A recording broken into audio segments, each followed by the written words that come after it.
Welcome to the Learning Pines YouTube. We hope this video helps.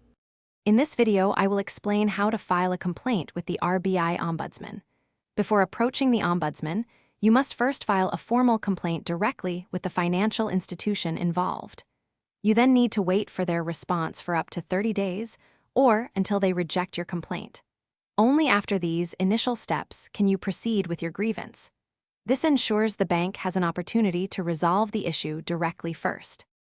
The Ombudsman scheme covers a wide array of financial services, including issues with digital transactions, loans, and credit cards. It is essential to identify if your specific grievance falls within the scheme's purview. Prepare all supporting documents, such as account statements, email correspondence, and any previous complaint numbers. These details are crucial for building a strong and clear case.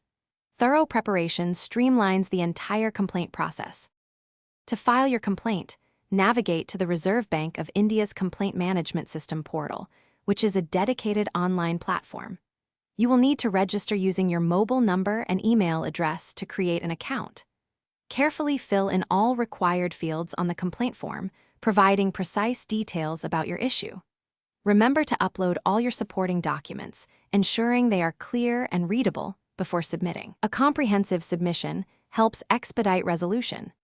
Once your complaint is successfully submitted, you will receive a unique complaint reference number. This number is vital for all future correspondence and for monitoring your case. You can use it to track the real-time status of your complaint directly on the Complaint Management System portal.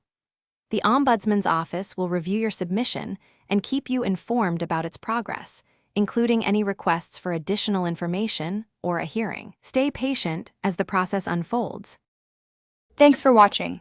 Consider subscribing if we helped you.